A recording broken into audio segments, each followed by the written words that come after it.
સીતારામ. જસનાબેન કામમાંથી નવરા નથી થતા. જમી લીધું,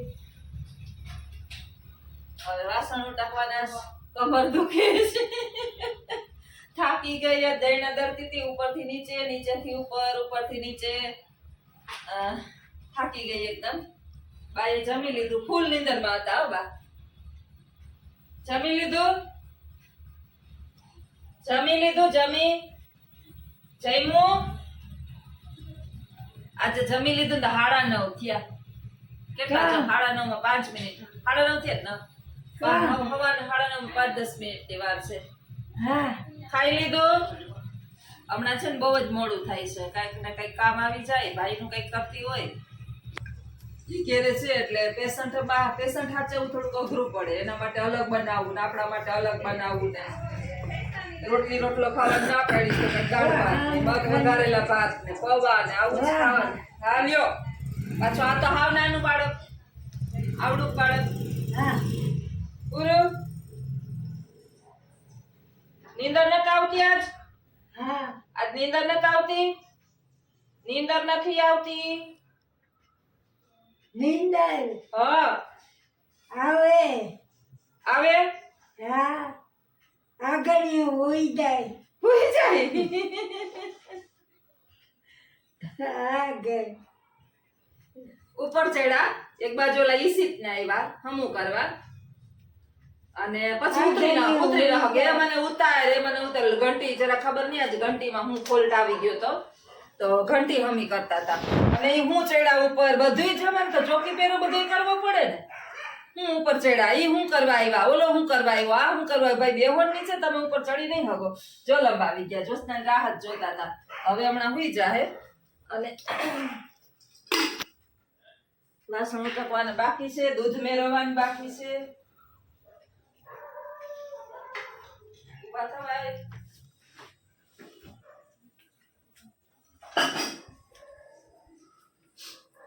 કામવાળીને બા ટકવા નથી દેતા, નહીતર હવે ખાસ કામવાળીની જરૂર છે.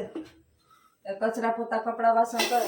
કપડા તો થઈ જાય મશીનમાં, પણ કચરા પોતા વાસણ ને આવું એક કરી દે ને તો વાંધો ના આવે. આ તો બધું મારે હાથે બધું કરવાનું. બાને હાચવાના. બા કામવાળીને ટકવા જ ન દે, જરાય વાર ટકવા ન દે. કચકચ કરીને જ રાખે માથે. અચ્છા, ગાયનું દૂધ ચોખ્ખું આવે ને. ગાયનું દૂધ અમારે સ્પેશિયલ આટલી બધી તર વરે ગાયના દૂધમાં. ભેંના દૂધ છે એટલે મહિને 2-2.5 કિલો ઘી થાય મારે ચોખ્ખું ગાયનું. એટલે ઘી ના લેવું પડે. અને આખો દિવસ દહીં હાલે. છાશ, દહીં, ઘોરવું. ગમે એટલું દહીં ખાઈએ ને ખૂટે નહીં. બાને તો દહીં અનહદ પ્રિય. અટાણી વાટકો ભરીને કા દહીં ખાય કા દૂધ ખાય.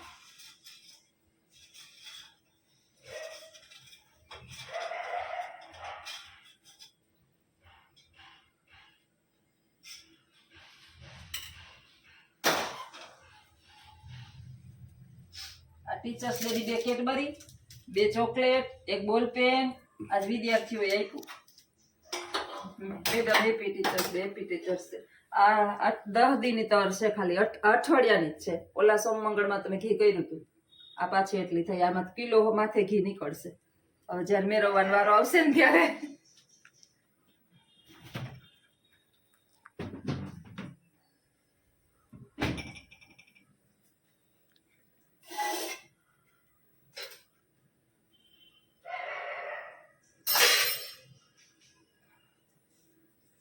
એક ડબરો ઘઉંના લોટનો ભરાણો જો એટલું દઈ.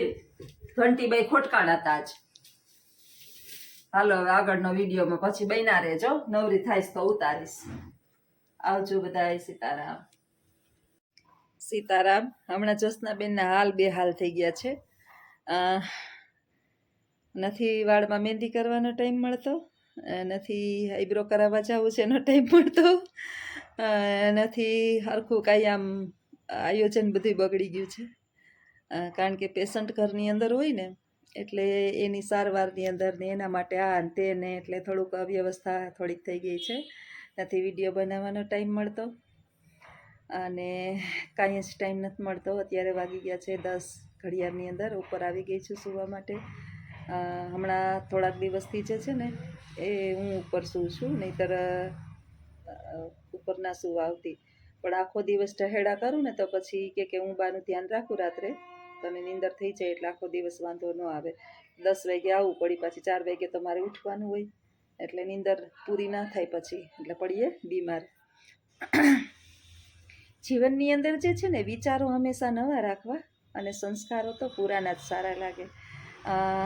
સુંદર મજાનો આ વિચાર છે કે જીવન ગમે એટલું હાઈફાઈ જીવીએ, ગમે એવા કપડાં પહેરીએ અથવા તો ગમે એ કરીએ, પરંતુ આપણું જે પરંપરાગત જે આપણા સંસ્કારો છે, એ સંસ્કારોને સાચવી રાખવા એ આપણી સંસ્કૃતિ છે. આજે શિક્ષક દિવસ નિમિત્તે ડૉક્ટર સર્વપલ્લી રાધાકૃષ્ણના જન્મદિવસ નિમિત્તે આપણે આખા ભારતની અંદર શિક્ષક દિનની ઉજવણી કરીએ છીએ, અને આ ઉજવણી નિમિત્તે એમના ઉચ્ચ વિચારોને આપણે આદર્શ આપીએ, મહત્ત્વ આપીએ અને જીવનની અંદર ઉતારીએ. એ જ સાચા શિક્ષણનું મહત્ત્વ છે.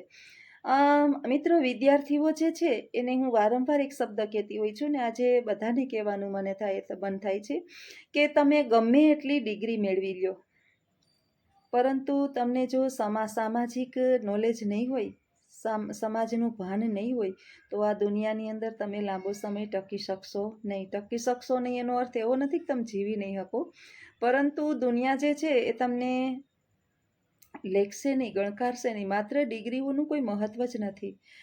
સંસ્કારોની સાથે જીવન જીવવું, સમાજની સાથે આયોજન કરવું, કયા સંજોગોની અંદર કયું વર્તન કરવું, કયા માણસ સાથે કેવી વાત કરવી.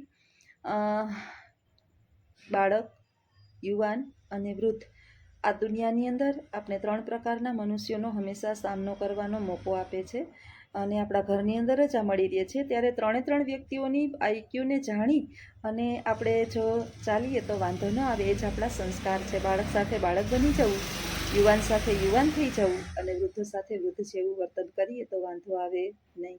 એટલે વિચારો ગમે એટલા ઊંચા હોય, પરંતુ આપણા સંસ્કારો તો જે છે ને એ જૂના જ સારા લાગે. કારણ કે સુંદર મજાની સાડીની અંદર શોભતી નારી, હું સાડી પહેરતી નથી એટલે આ બધું આપી ન શકું, કારણ કે શાળા એ યુનિફોર્મ છે, અને હવે તો આપણે ઘરની અંદર નાઇટ ડ્રેસ પહેરતા હોઈએ, પરંતુ જે સાડીની, એમાંય આપણી ગુજરાતણો જે છે સાડીની અંદર સુંદર લાગે છે ને, એવી એકઈની અંદર નહીં શોભે. એવી રીતે દરેક આપણા અલગ અલગ રાજ્યો છે ને એની અલગ અલગ સંસ્કૃતિ છે. તમે જુઓ કે પશ્ચિમ બંગાળ છે, કલકત્તાની અંદર મહાકાળીની પૂજા સમયે તમે બહેનોને જોજો, મહારાષ્ટ્રીયનને જોજો, તેલુગુને જોજો, બિહારીઓને જોજો, રાજસ્થાનીઓને જોજો, અને આપણા ગુજરાતીઓને જોજો. બધાએ એની સંસ્કૃતિને સાચવી રાખી છે. આપણા ગુજરાતીઓ દિન પ્રતિદિન અંગ્રેજની પાછળ એટલા ગાંડા થયા છે કે આપણી સંસ્કૃતિને દિન પ્રતિદિન ભૂલતા જાય છે. તો ક્યાંક ને ક્યાંક એની અંદર કચાશ જોવા મળે છે. મારું તો કાયમના માટે ક્લાસની અંદર દીકરીઓને એક જ કહેવાનું છે કે બેટા, જ્યારે આપણે કપડાં પહેરી લઈએ ત્યારે એક વખત ચોક્કસ અરીસા સામે આપણે પહેલાં ઊભા રહી જઈએ. જો આપણી દ્રષ્ટિએ સરસ બરાબર વ્યવસ્થિત આપણે શોભે અને સુટેબલ થાય, અને આપણું કોઈ પણ પ્રકારનું અંગ પ્રદર્શન ના થતું હોય, તો જ એ કપડાં પહેરી અને બહાર નીકળીએ.